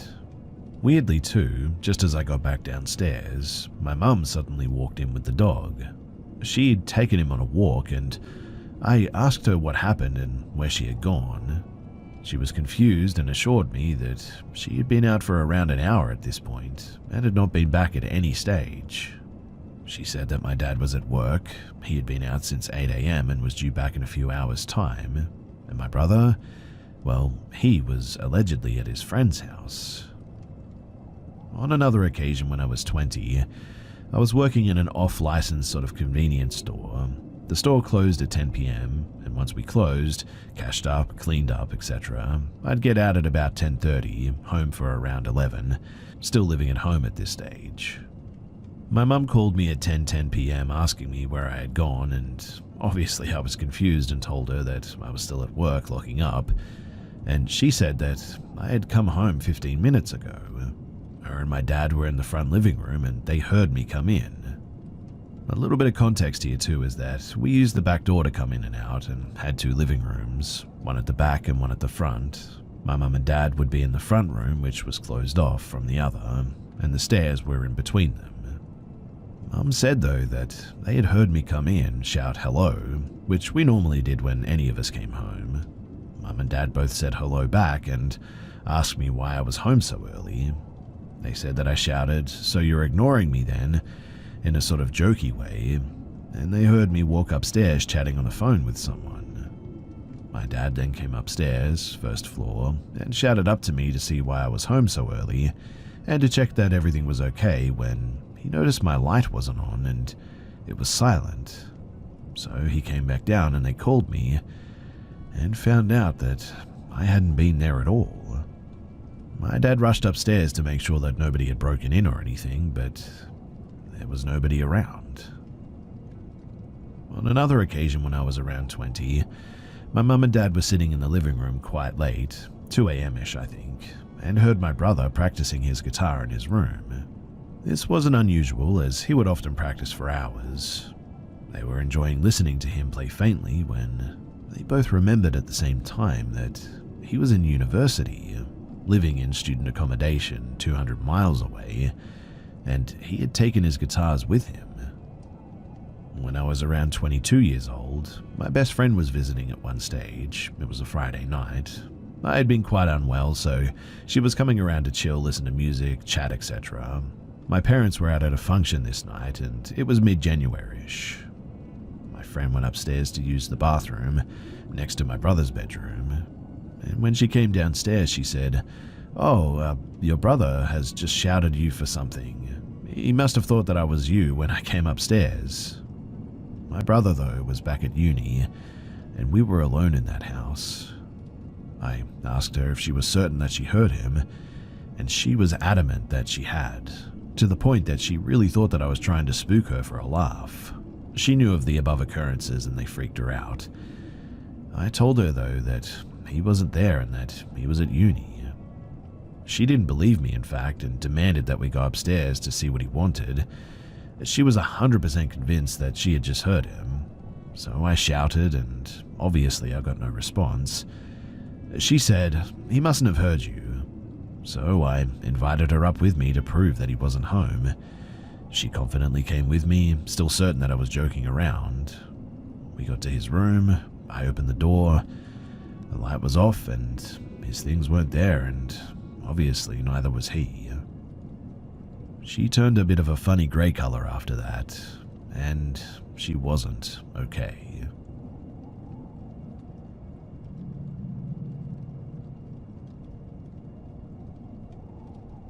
If you're familiar with the Denver area, I lived in the Clayton neighborhood on York. As with all millennials, the rental market crippled me and I had to find a place with charm, aka a 1920s brick duplex with 1970s updates, in the year of our Lord 2022. But as a recently divorced man with 50-50 custody, my bank account dictated my residence. To give you a sense of the space, it was a shotgun-adjacent style home, 900 square feet, upstairs, with an unfinished basement that was really only used for laundry and housing spiders. My daughter and I had rooms at either end of the 10-foot narrow hallway, with the world's smallest full bathroom splitting the distance. For the first few months, it was just an old house on a busy street. Fire trucks, ambulances, and cop cars flew down the street each night, so much so that I had to get blackout curtains or my room would legitimately look like a knockoff disco of flashing lights. My daughter was 5 at the time, and she had a hard time adjusting to living in 2 houses. She would frequently climb into bed halfway through the night because something had woken her up and she was scared. I would feel her crawl in and over me routinely, hands, elbows, and knees, feet even, all haphazardly crawling all over me. Now one night, around 2 in the morning, I felt her, but this time not crawling into the bed, but crawling out. I felt her tug my shirt, pulling me to the side to crawl out of the door, and I don't know why the change in direction woke me up, but it gave me an uneasy feeling, so I rolled over to grab her so she wouldn't fall off the bed. I murmured something like, "Kiddo, do you need to go to the bathroom?" But as I turned to grab her, I felt nothing. My arms folded into each other and my eyes shot open instantly, thinking that she tumbled off the bed. As I sat up groggily, I saw her standing in the doorway, but that was when I realized that it wasn't her. I can still remember the face, close to my daughter's age, a slight smirk, innocent and playful. She wore a yellow sundress with white flowers. She's burned into my memory, but not in a frightening way, I suppose. I turned to look at my daughter, passed out cold, snoring on the other side. When I quickly snapped my head back to where the little girl was standing, whoever she was gone. I've told that story a million times, and it wasn't the last experience that I had there, and the little girl certainly wasn't the only person that I saw. Now, for some time, it was unsettling thinking about the little girl. I hated scary movies. The jump scenes always made me flinch, but seeing her that night was different. There was no smash cut to a twisted face, no loud sound, just a little girl standing there looking at me with a soft smile. If anything, it felt like a roommate messing with me, maybe. I felt her, I felt my shirt being tugged. I felt the weight on my chest, which means that it wasn't a dream. It was a physical experience. Honestly, I felt like I was losing my mind for some time after that. I hadn't told anyone yet. There wasn't a way that I could share it and not make it sound like I was just dreaming. And honestly, I had started to convince myself that it probably was just a dream. Unfortunately, or I don't know, perhaps fortunately, the next day would make it much harder to convince myself that I was dreaming. So if you know anything about rec hockey, then you know it's hard to find open sheets of ice. My beer league games mostly started at 9 or later. I had leaned into playing, and as a single dad, needed help with my daughter on the late weeknights. My mum offered to come over and watch her while I played, which was a nice break from the week and a good way to distract me from the night before as well. When I got home at around 11, my mum was in the living room reading a book. She walked over to me and almost hugged me until this stink of the hockey gear caught up to her. I still remember her looking at me and saying, "So it was kind of a weird night." I put my keys on the table and asked her what she meant, and she said, "Well, your electric razor turned on in the bathroom a few times." I chalked it up to just a weird coincidence, but then she said, "And I kept getting up to check on Lou. It was weird because I thought I was hearing her run up and down the hallway. And I could have sworn that I heard her giggle, but every time that I got up to check on her, the door was closed and she was asleep." It was real. She experienced it. I didn't tell her about that night too. Honestly, I didn't want to admit it to myself because it meant the night before, the little girl, that it was all real, and that she wanted to play or something. Anyway, I've since moved in with my girlfriend in a house that feels quiet and calm. Sitting outside now, it's a lot easier to process through everything, but after the experiences I had with seeing the girl and my mum telling me that she had heard the little girl running up and down the hallway, laughing and trying to get her attention, the house felt open to more activity at the time. The summer in Denver is warmer than most people think, and this house had no air conditioning. Even with fans, it was easy to climb up to 80 inside with even the best fan setup. This was honestly my first step for my debunking too, because I thought that I was having some type of, like fever or heat-induced experience. I bought several swamp cooler style fans, and while I felt comfortable temp-wise, it definitely didn't help. My next thought was carbon monoxide or black mold or something. I became obsessed with trying to find out why I was hearing, seeing, and feeling things, but in the end, I couldn't find an answer and nothing helped. That summer too was a cluster of experiences. I can't recall each one in order because it was easily weekly, sometimes almost a daily feeling in fact. The main feeling though was what I could only describe as, like static energy. I tried to explain it to people like standing next to one of those electrical towers. It wasn't audible, but I could feel it walking in the hallway, in my bedroom and the kitchen steps down to the basement. Like for instance, the basement steps, they were old and creaky, and initially I would think that it was the house settling, and to a degree it probably was the case. However, there were two very specific instances that it was not the case. One night I was brushing my teeth and I heard my cat's ping pong ball bouncing in the kitchen and down the steps. This happened 3 times. A steady bounce, bounce, bounce on the tile floors, and then a hit off the wall leading down the steps, bouncing down one stair and hitting the door to the backyard.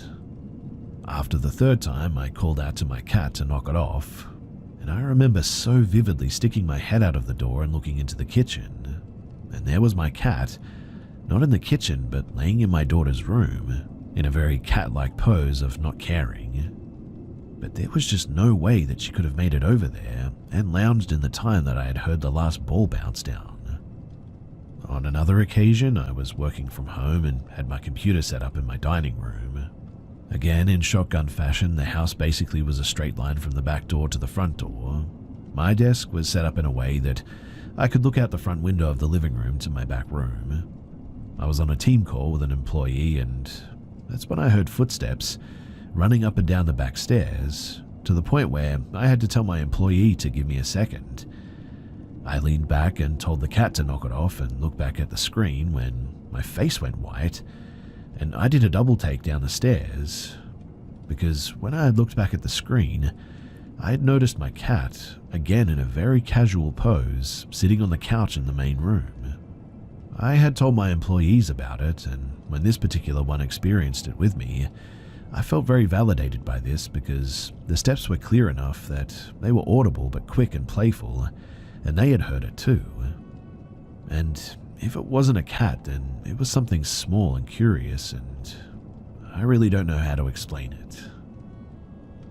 Now, this next one is hard to describe, but I'll try.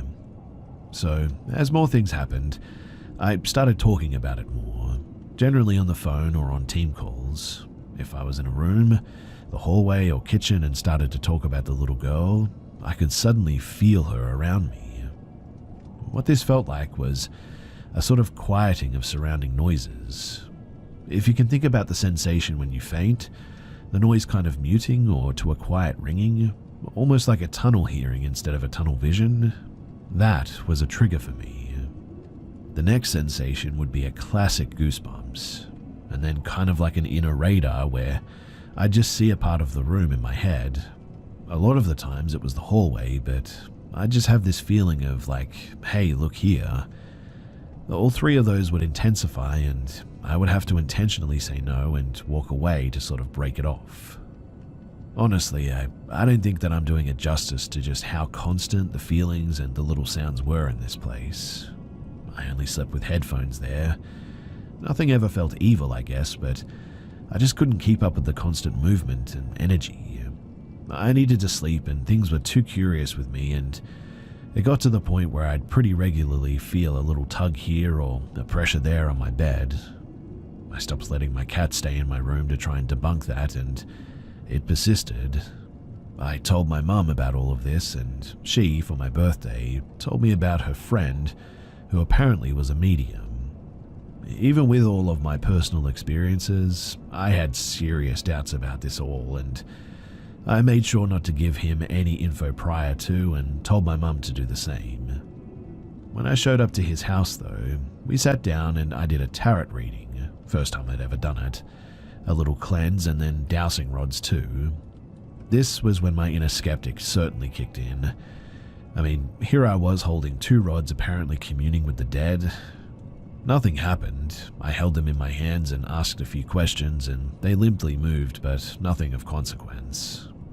I remember him asking me to ask a general question about anything, so I paused and asked if I should leave my house. The rods didn't move, but he looked at me and said, "I want to talk about your house. There's a girl there, isn't there?" I nodded and said, "Yeah, my daughter," and he smirked. "No, you've seen a little girl. She's like a bedroom, a hallway, stairs or something. Very playful." At that, I remember putting the dowsing rods down and just asked, "What does she look like to you?" At this point, I was trying to see if it was a tell I was giving off or something to make all of this make sense. "She's not from now. I see her in like a homemade type of sundress. She's probably close in age to your daughter. Flowers. I see flowers." I was lost in the vision of the girl that he was describing to perfection. "She likes to play at night a lot, doesn't she? You have balls that she throws for you, or a pet or something. She's not evil, she just likes having nice people there. And she isn't the only one there, too." Honestly, whether I had fully understood it or not, I was at terms with the little girl that I had seen, but there was something else in the house, something older and bigger. At times, the movement that I heard and the energy that I had felt was different, heavier and not as playful. I really did not like hearing him say that. He told me that the girl was someone to talk to, basically to talk to her like a parent if I was over her playing and needed a quiet space. But as I told him what I experienced with feeling the tunnel hearing, the inner vision of where people were, he told me to be careful.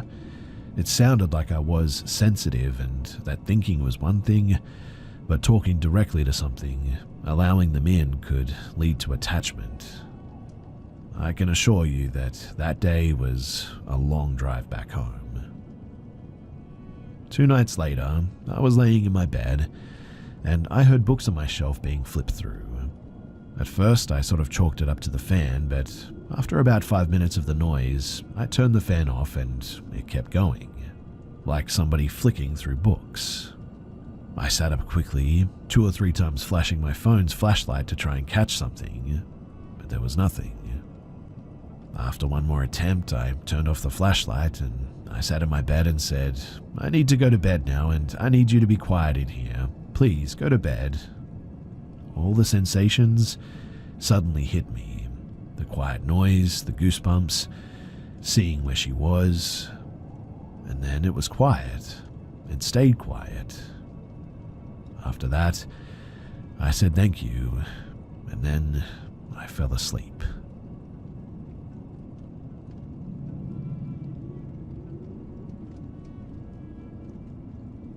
This took place about 10 years ago. So, there I was in my beat-up Jeep Wrangler, rolling home from my girlfriend's house at about 2 a.m. It's pitch dark on this twisty back road with forest on my left and a Christmas tree farm on my right.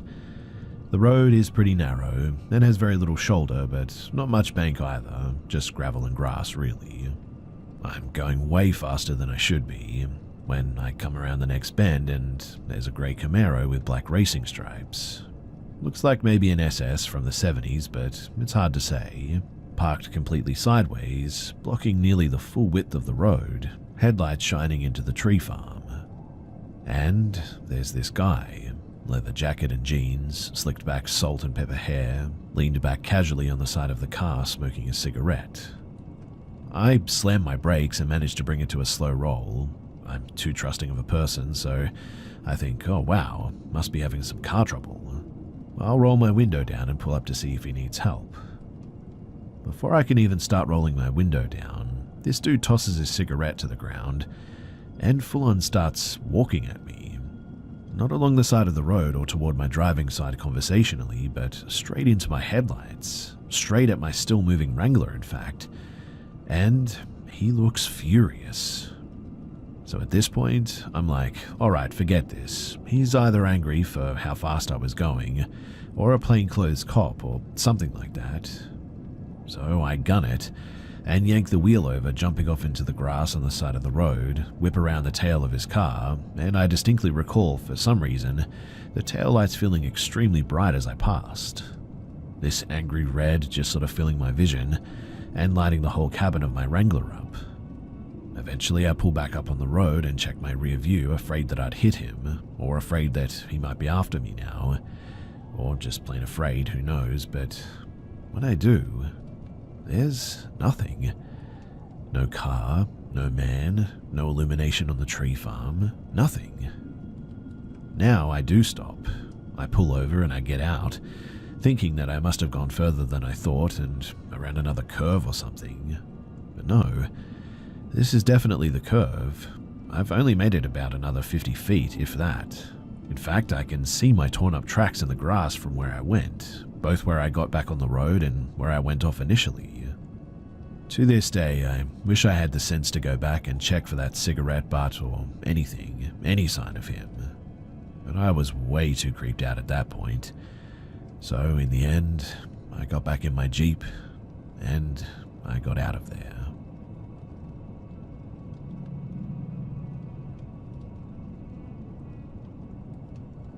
So I work at a bar that has a back alley that then leads into a small secluded parking lot.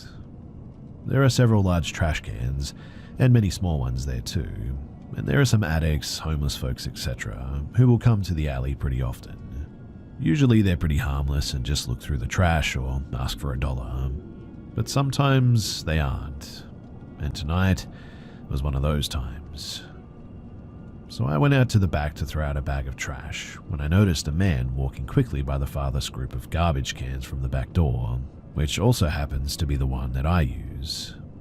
He looked in my direction. I don't think that he knew that I could see him, and then as he saw me walking toward him and the trash can, he quickly and quietly hid himself in the dark behind the trash cans. I didn't see where he ended up, but it scared me a lot. I mean, I was the only one around, and I knew that he was hiding there because I would have seen him walk past if not, and it was the only way to go, so really, he was hiding there waiting for me to do, well, I don't want to think about that. I left my bag of trash right there where it was, and I immediately walked back inside. I hope that he left soon after I went back in because I would hate to see somebody get hurt.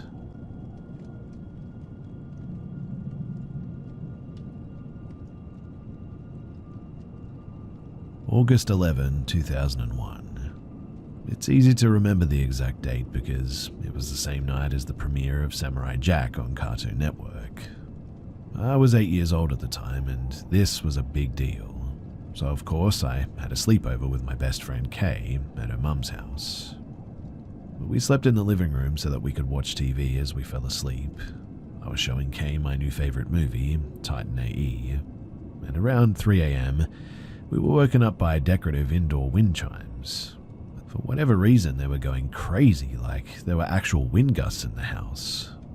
At the same time, it sounded like a whole pack of cats fighting in the front yard. Being children, it freaked us out, and we decided to go tell her mum that we were going to move to the bedroom for the rest of the night.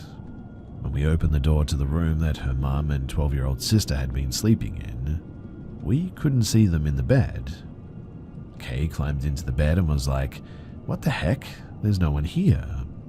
So we assumed that they had moved to one of the other bedrooms, but there were 3 after all. So we began the search, but they weren't in any of the rooms. We started turning on every light in the house and getting a bit frantic. Doors were locked, keys were on the rack, car was in the driveway. Kay was freaking out because she thought that her mum's stalker got out of prison and abducted her mum and sister. Now, the next thing that I remember was the sunlight was what woke me up in the next morning. We were back on the living room floor as if we had never gotten up, with no memory of going back to sleep. But the weirdest thing is that we both recalled vividly looking for her mum and sister. So, naturally, we interrogated them the second that we saw them. Luckily, my bestie's mum is pretty open-minded and she actually believed that we weren't making it up, and that was pretty strange as well. Her mother, to this day, continues to recall the details of that day, but unfortunately my friend has somehow completely forgotten that it happened. I usually get a bit of a dismissive reaction when I share this story. My husband believes